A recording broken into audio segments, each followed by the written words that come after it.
भूतिया खेत की कहानी। एक समय की बात है। एक छोटे से गांव के किनारे एक खेत था। लोग उसे भूतिया खेत कहते थे। यह खेत बहुत पुराना और वीरान था। कोई भी वहां काम करने की हिम्मत नहीं करता था, क्योंकि गांव के लोगों का मानना था कि वहां भूत रहते हैं। रहस्यमयी आवाजें रात होते ही उस खेत से अजीब अजीब आवाजें आती। कभी किसी के हंसने की आवाज आती तो कभी किसी के रोने की। गांव वाले डर के मारे खेत के पास भी नहीं जाते थे। नन्हा वीरू गांव में एक छोटा लड़का रहता था, जिसका नाम वीरू था। वीरू बहुत बहादुर और जिज्ञासु था।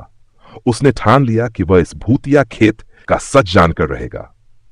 वीरू का प्लान, एक दिन उन्हें अपनी टॉर्च और लकड़ी की लाठी ली और रात को खेत की ओर निकल पड़ा।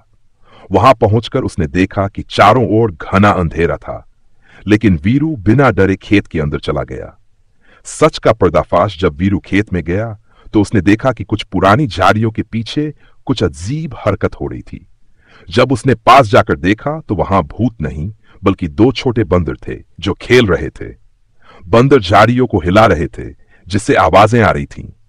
वीरू ने और ध्यान से देखा तो उसे पता चला कि हवा के कारण पेड़ों के सूखे पत्ते भी अजीब आवाज कर रहे थे। वीरू ने सोचा, अरे ये खेत तो बिल्कुल भूतिया नहीं है, ये तो सिर्फ लोगों के डर की वजह से खाली पड़ा है।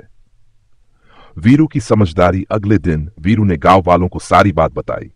पहले तो लोग उसकी बात पर यकीन नहीं कर रहे थे, लेकिन जब वीरू ने उन्हें खेत में चलने के लिए कहा तो सबने देखा कि वहां कुछ भी डरावना नहीं है। गांव वालों ने मिलकर खेत को साफ किया और उसमें फसल उगानी शुरू कर दी। धीरे धीरे खेत फिर से हरा भरा हो गया और भूतिया खेत का नाम बदलकर सुनहरा खेत रख दिया गया।